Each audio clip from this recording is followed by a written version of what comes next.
In vielerlei Hinsicht sorgt der Zweite Irakkrieg 2003 für neue Dimensionen, auch in der Berichterstattung. Mit dem sogenannten Einbetten von Journalisten hat die Beeinflussung ihren vorläufigen Höhepunkt erreicht.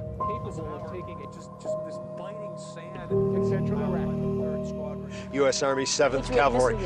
Rather than being kept far away, they were embraced. Jetzt hielt man die Reporter nicht mehr vom Geschehen fern, man umarmte sie geradezu. Hunderte zogen mit in den Krieg. Sie wurden Teil des Invasionsapparates. Die eingebetteten Reporter befanden sich immer auf der Seite der Angreifer, nie dort, wo die Bomben einschlugen. With people who were being bombed. You only had embedded reporters with the bombers. Last night, a tremendous light show here, just a tremendous light show as we were watching. And it was through the eyes of the invaders that so much of the reporting was done. Alles wurde aus der Sicht der Besetzer gezeigt. Die Korrespondenten der großen amerikanischen Sender ließen uns noch dazu wissen, wie eng verbunden sie mit den Soldaten waren. Manche sagten, ich würde alles für sie tun und sie alles für mich. Kameradschaftsgeist als Triebfeder der Berichterstattung.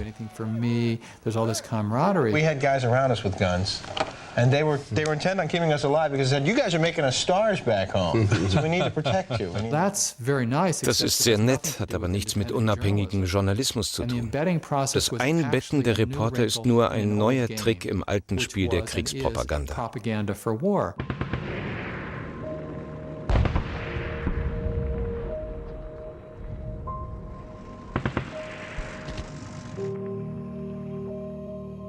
A myth has kind of grown up after the Vietnam War.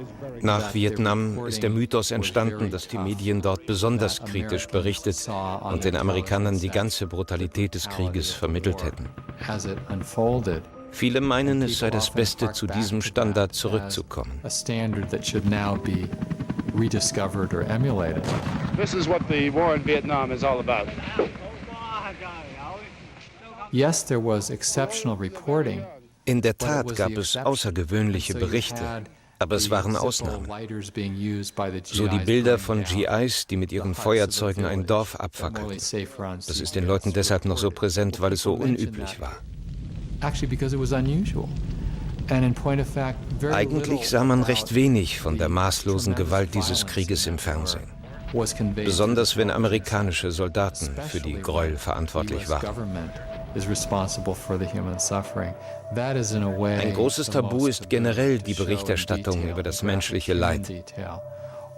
Bomben und Raketen, die vom Steuerzahler finanziert wurden, richten unermessliches Leid an. Sie verstümmeln und töten Menschen.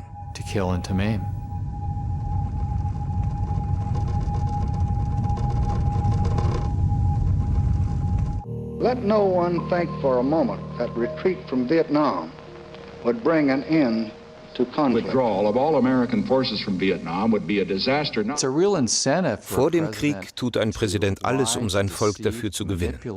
Er lügt, betrügt und manipuliert. Dann läuft es eine Weile problemlos für ihn, bis man ihn auffordert, den Krieg zu beenden. We're not leaving so long as I'm the president. That would be a huge mistake. Our allies would lose confidence in America. To yield to force in Vietnam would weaken that confidence. Any sign that says we're going to leave before the job is done simply emboldens terrorists. A retreat from the United States from Vietnam would be a communist victory of massive proportions and would lead to World War III. If this little nation goes down the drain and can't maintain her independence, ask yourself what's going to happen to all the other little nations. It would not bring peace. It would bring more war. Selbst wenn die Rufe nach Rückzug so laut werden, dass man sie nicht mehr überhören kann, haben die Politiker Strategien entwickelt, uns das baldige Ende des Krieges anzukündigen, während sie ihn in Wirklichkeit noch verlängern. Oder sie schaffen es sogar, wie im Fall von Nixons Vietnamisierung, den Krieg im Namen der Beendigung des Konfliktes noch anzuheizen. In the previous administration, we Americanized the war in Vietnam. In this administration, we are Vietnamizing the search for peace. Nun, da der Krieg unpopulär geworden ist, zieht man ein paar US-Truppen ab und überlässt den Verbündeten vor Ort die Verantwortung. Our strategy can be summed up this way. As the Iraqis stand up, we will stand down. Das vermittelt den Amerikanern, wir werden auf jeden Fall da rausgehen. Es ist nur eine Frage der Zeit. Der Fokus der Medien liegt immer auf unseren Soldaten. Die Leiden der zivilen Opfer werden uns kaum gezeigt. 1968 tritt der einflussreiche CBS-Moderator Walter Cronkite vor die Kamera und stellt sich massiv gegen die Regierung. Cronkite sagte ganz klar, der Krieg ist nicht zu gewinnen. It seems now more certain than ever that the bloody experience of Vietnam is to end in a stalemate. Jetzt, da der Wind sich gedreht hatte, übernahmen immer mehr seine Meinung. Lyndon Johnson soll nach Cronkites Kommentar gesagt haben, ich habe halb Amerika verloren. Die Aussage wird gerne zum Wendepunkt des Krieges und zur moralischen Stellungnahme der Medienwelt hochstilisiert. Nun, das stimmt und stimmt auch wieder nicht. Cronkite stellte fest, dass die USA entgegen der offiziellen Version den Krieg in Vietnam nicht gewann, nicht gewinnen konnte. Er sprach nicht davon, dass der Krieg falsch war. Wenn der Kritiker sagt, der Krieg ist schlecht, weil wir ihn nicht gewinnen, lautet die Antwort, wir zeigen dir, dass er zu gewinnen ist oder dass der nächste Krieg zu gewinnen sein wird.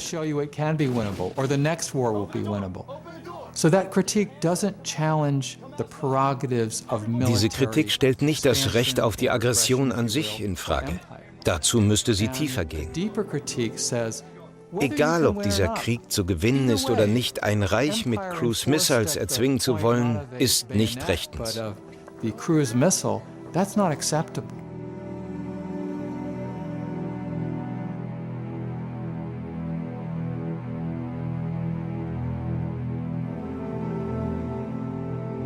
Während der letzten 5 Jahrzehnte haben wir eine Reihe von militärischen Interventionen erlebt.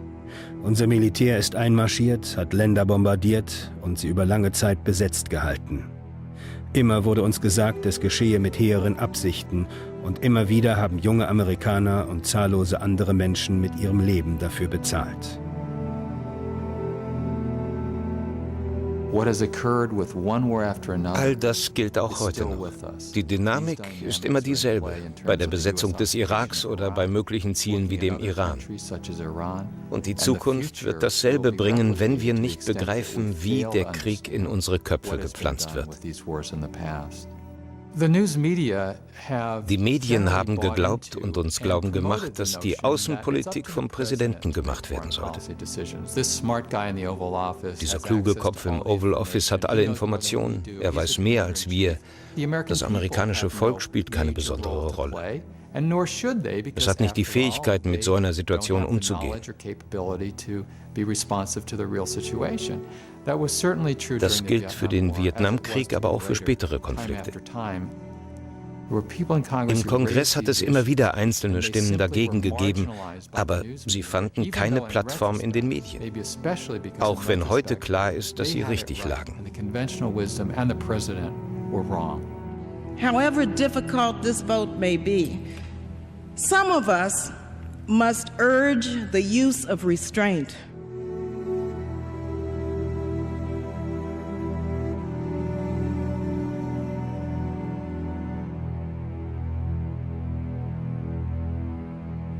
Our country is in a state of mourning. Some of us must say, let's step back for a moment. Let's just pause just for a minute.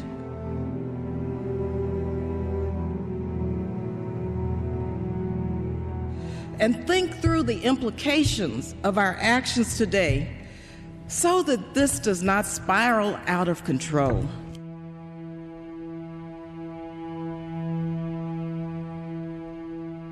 As we act, let us not become the evil that we deplore. Thank you, and I yield the balance of my time. Gentlewoman's time has expired. And this is a very common motif of history in the Es last hat immer wieder several Menschen decades, gegeben, die als where people Außenseiter at the time abgetan wurden, weil sie nicht mit dem Strom schwimmen wollten. as mavericks, Oft hat sich herausgestellt, dass sie als Einzige den historischen Moment richtig eingeschätzt haben. to understand the historical moment. We got to back our president. Since when? Do we have to back our president, or should we? When the president is proposing an unconstitutional act.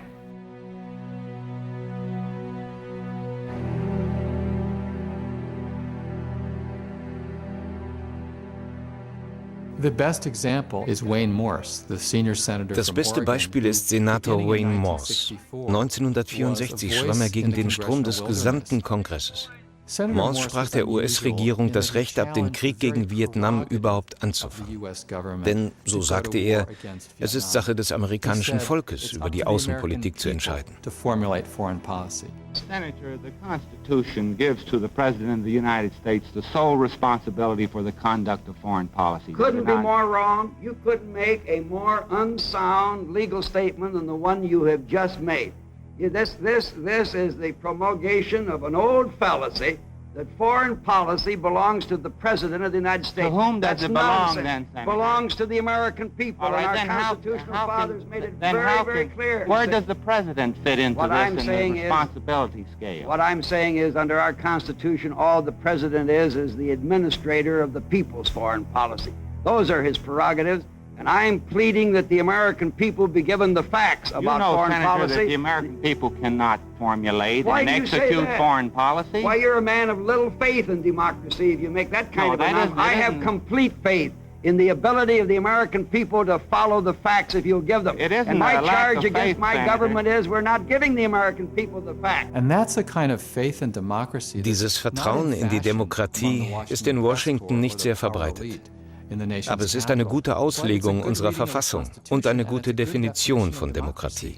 Der bekannte amerikanische Journalist I.F. Stone hat einmal gesagt, dass alle Regierungen lügen und man ihnen nie glauben sollte. Stone meinte nicht, dass die Regierungen immer lügen. Aber wir sollten nie glauben, dass das, was eine Regierung uns sagt, automatisch wahr ist. Denn wir haben die Verantwortung, hinter die Fassade zu blicken. Wenn wir die Tricks durchschauen, mit denen man versucht, das Schlachten schön zu reden, dann hat der Wahnsinn des Militärs, wie Martin Luther King es nannte, keine Chance. Wenn wir erkennen, wie viel Leid das Blutbad bedeutet, können wir den Lauf der Dinge ändern. Aber die Suche nach der Wahrheit ist nicht leicht und braucht unsere ganze Hingabe. But it's not going to be easy, and it will require dedication to searching for truth.